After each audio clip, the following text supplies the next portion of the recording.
clear idea of what is important, of the results we desire in our lives, we are easily diverted into responding to the urgent. Look for a moment at the 4 quadrants in the time management matrix. Quadrant I is both urgent and important. It deals with significant results that require immediate attention. We usually call the activities in Quadrant I crises or problems. We all have some Quadrant I activities in our lives. But Quadrant I consumes many people. They are crisis managers, problem-minded people, deadline-driven producers. As long as you focus on Quadrant I, it keeps getting bigger and bigger until it dominates you. It's like the pounding surf. A huge problem comes and knocks you down and you're wiped out. You struggle back up only to face another one that knocks you down and slams you to the ground. Some people are literally beaten up by problems all day every day. The only relief they have is in escaping to the not important, not urgent activities of Quadrant 4. So when you look at their total matrix, 90% of their time is in Quadrant I and most of the remaining 10% is in Quadrant 4, with only negligible attention paid to Quadrants 2 and 3. That's how people who manage their lives by crisis live. There are other people who spend a great deal of time in urgent, but not important Quadrant 3, thinking they're in Quadrant I. They spend most of their time reacting to things that are urgent, assuming they are also important. But the reality is that the urgency of these matters is often based on the priorities and expectations of others. People who spend time almost exclusively in Quadrants 3 and 4 basically lead irresponsible lives. Effective people stay out of Quadrants 3 and 4 because, urgent or not, they aren't important. They also shrink Quadrant I down to size by spending more time in Quadrant 2. Quadrant 2 is the heart of effective personal management. It deals with things that are not urgent, but are important. It deals with things like building relationships, writing a personal mission statement, long-range planning, exercising, preventive maintenance, preparation, all those things we know we need to do, but somehow seldom get around to doing, because they aren't urgent. To paraphrase Peter Drucker, effective people are not problem-minded, they're opportunity-minded. They feed opportunities and starve problems. They think preventively. They have genuine Quadrant I crises and emergencies that require their immediate attention, but the number is comparatively small. They keep P and PC in balance by focusing on the important, but not urgent, high-leverage capacity-building activities of Quadrant 2.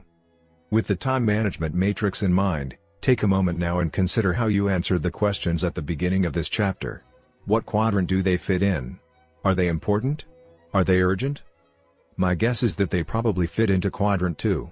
They are obviously important, deeply important, but not urgent.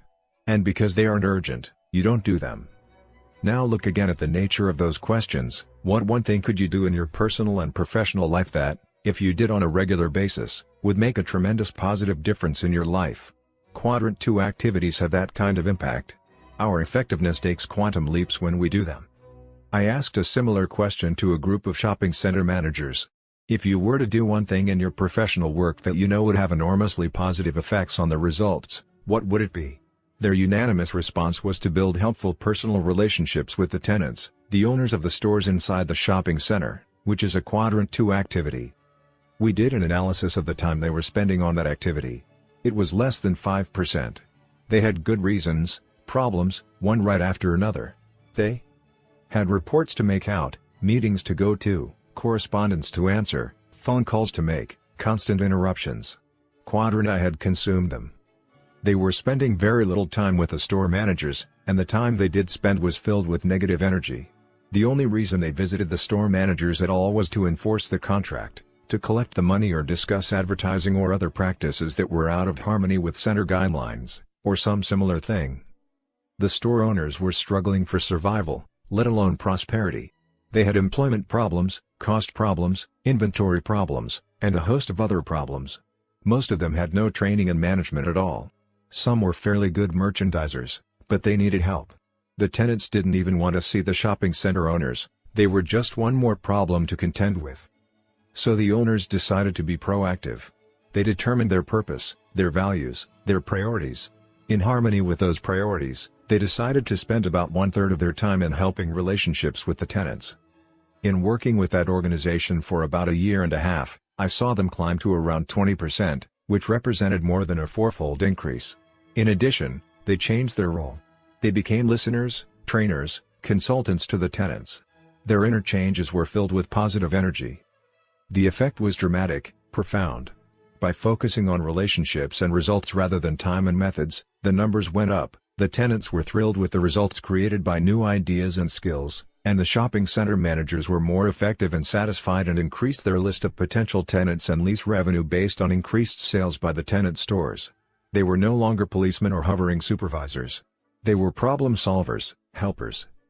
Whether you are a student at the university, a worker in an assembly line, a homemaker, fashion designer, or president of a company, I believe that if you were to ask what lies in Quadrant 2 and cultivate the proactivity to go after it, you would find the same results.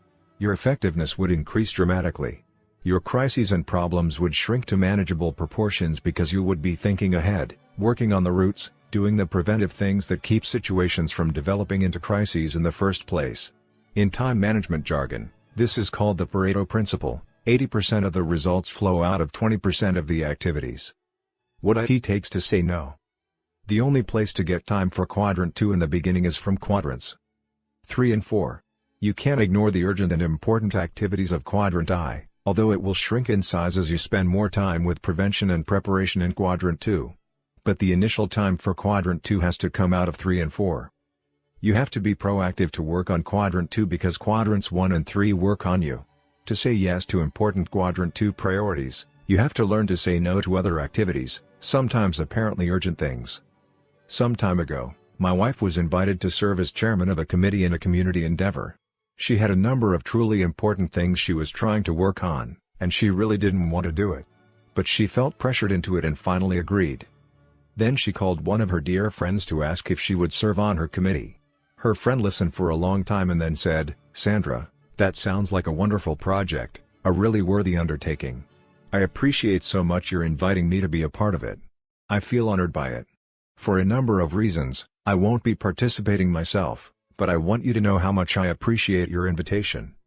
Sandra was ready for anything but a pleasant no. She turned to me and sighed, "I wish I'd said that."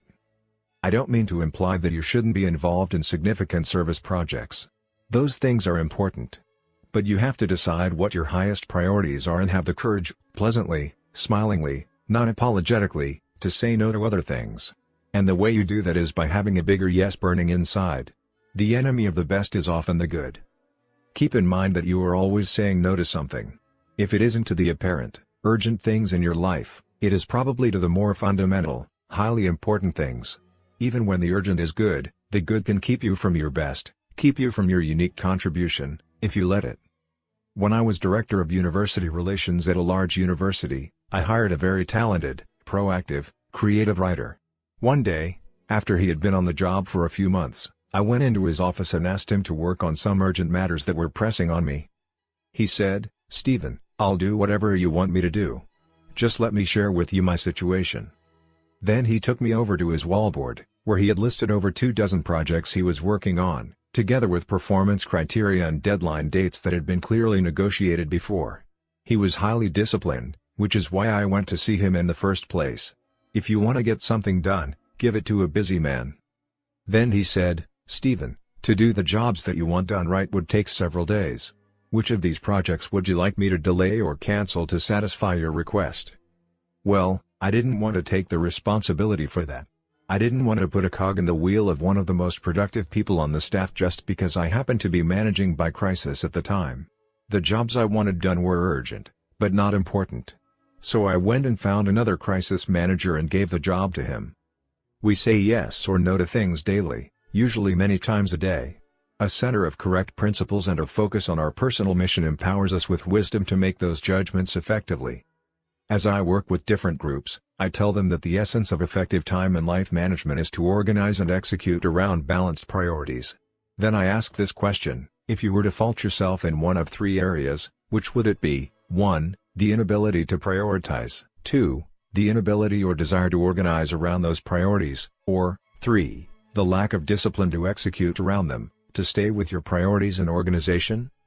Most people say their main fault is a lack of discipline. On deeper thought, I believe that is not the case. The basic problem is that their priorities have not become deeply planted in their hearts and minds. They haven't really internalized habit 2. There are many people who recognize the value of Quadrant 2 activities in their lives, whether they identify them as such or not. And they attempt to give priority to those activities and integrate them into their lives through self